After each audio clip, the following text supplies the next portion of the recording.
Yo, what up, it's Don. Sammy Lee here. Back a bit, Soul Brothers, what up, guys? BYW. Boost you wear. Yep. Well, this is a very interesting shoe. I like him. New Adidas shoe. I like him. Obviously, supposedly it's a basketball shoe. I mean, this is the level 1. Okay, Boost you wear, level 1. And then there's the X or the 10X, I guess. Which is like the basketball version. Yeah, with the knit kind of here and then the caging stuff. Yeah, and then there's the Y3. Oh, yeah. Which looks very similar. The hardened Y3. That looks pretty garbage. So which one is the level 2? There's a level 2? Why is this level 1? I assume there'd be a level 2. I don't know, man. It's naming is not Adidas' forte. Yeah.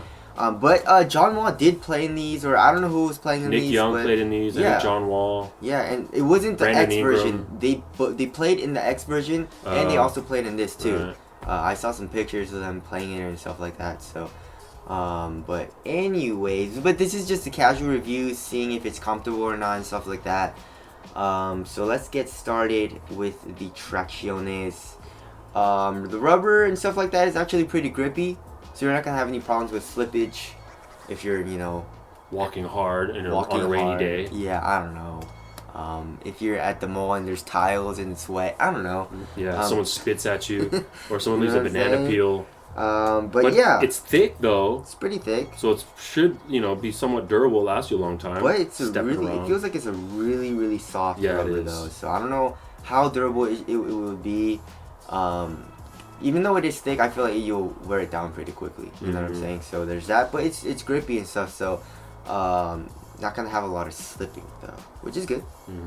All right, moving on to the meat of the review is the cushioning, which is this full length? Are we calling full length? It's a decoupled full length. I guess, yeah, it is full length, but it's decoupled a lot with 3 sections, and it looks super thick, but you actually feel pretty low to the ground, and it's nothing like I felt in the Boost shoe ever. Like usually, like maybe in the EQT Boost or the Ultra Boost or the Pure Boost, maybe even the NMD. The NMD sucks for cushioning, Yeah. But in a lot of Boost shoes, the Boost actually compresses a lot, and you can feel your foot displace, and it's actually soft also. But for this, it doesn't feel like it doesn't your foot doesn't displace as much. You know what I'm saying? It just feels really soft, and which is good for basketball if you're playing or But running it's or not like whatever. super But squishy. it's not like super squishy. It looks really squishy and thick, but I think it's because the Boost just comes up on the side a lot. Yeah, You know cage it what I'm a little saying? bit. Yeah, and cage it a little bit and stuff like that. But overall, I think what your foot is actually standing on is probably not as thick as what you would find in like an Ultra Boost or the EQT Boost and stuff like that. It's still really soft and comfortable, and impact protection seems to be really nice, and it feels super soft, but it just doesn't have like a crazy ass compression as you would normally feel in like the Ultra Boost and stuff like that. So casually walking, I would have liked it to have a little bit more compression, but still really comfortable. I still really like the setup, and it being segmented, it feels kind of weird. I don't know how to describe it, but it feels kind of weird. You know what I'm saying? Like if you look right here, it's not even like that thick. Look at that. Yeah. That part right there is not even that thick. That's like probably like a centimeter or 2. I mean, this piece, the camel toe here, is fully separated. Yes. This little nugget here. Then you have these 2 pieces decoupled. Yes. And then you have your plastic midfoot shank. would that mean that this is D-tripled? D-tripled. There we go. We're gonna go with D-tripled. Because outsole. couple is 2, right? Yeah. So D-tripled. But anyways, the cushion it's still really soft and really nice and boosty, but not as crazy as like the Ultra Boost is what I'm trying to say. So there's that. Now moving on to the materials. So And they do have a big midfoot plastic shank here. I mean, yes, that'll give you a little bit of recoil and stability, which is nice to see because the upper is so soft. yes. Kind of cool upper. What is this, a knit?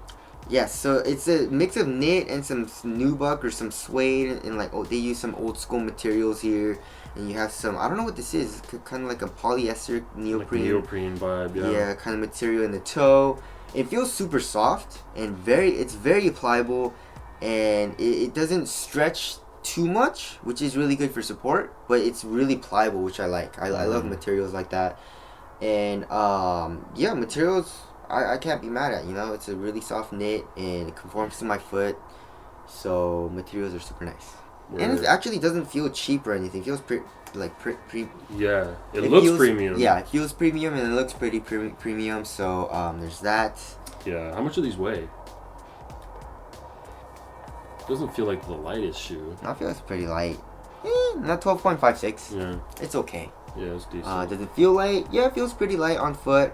It just feels a little bulky because of the thick ass boost. Yeah. But other than that, yeah, it doesn't feel bad. So, what's the fit and overall comfort of this puppy? So the fit, go true to size, true to your Adidas size. There's not a lot of dead space in the toe, which is really good, and I would say it's a little bit wide or maybe on the normal side. Not super narrow, which is good if you're more of a wider foot. But overall comfort, it's super comfortable.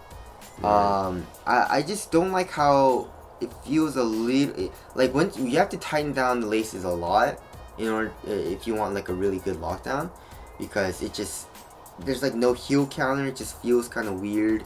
For casual, you don't really need that. You don't really need that, but you know, I like to have it like secure when I'm, you know, just even if I'm just walking around, you know. So it's kind of like a minor gripe that I had, but other than that, yeah, the cushion is super comfortable. The materials are super soft, and yeah, aesthetics too. What do you think? I like them. I really like them. Yeah, I mean, I could see how people would hate them because it's just a kind of annoying design. Not annoying, but I don't know. It's like cartoony and yeah. But I don't know. I like it. Yeah, I kind of like it too. You know. So there's that for $170. That is pretty pricey, but it is still cheaper than the Ultra Boost. Whoa. And it's just a different kind of shoe. It's a different shoe. That's cool. Like it's a different looking shoe. Exactly. So that's dope. And it's like a basketball shoe. That doesn't really look too basketball-y. Yeah. You know, it looks like almost like it could be like a new, like high fashion type of streetwear shoe. Yes. Possibly, you know. Looks very high fashion. A la like Balenciaga maybe-ish or like Yeezy-ish. But it's not. It's just an Adidas shoe. Yeah, and so should you cop if you want? If you want a super comfortable sneaker and you like how it looks, go ahead and cop, because I really like these. And yeah, it was super comfortable ride. Very soft cushion, very nice materials and stuff like that. So it's coming out in a few weeks. I think on February 17th. You missed the initial drop, which was pretty limited. So you should be able to get your hands on a pair of these if you want. But anyways, that's it. That's the review of the Boost You Wear. Thank you guys for watching. We'll see you guys next one. Later. Peace.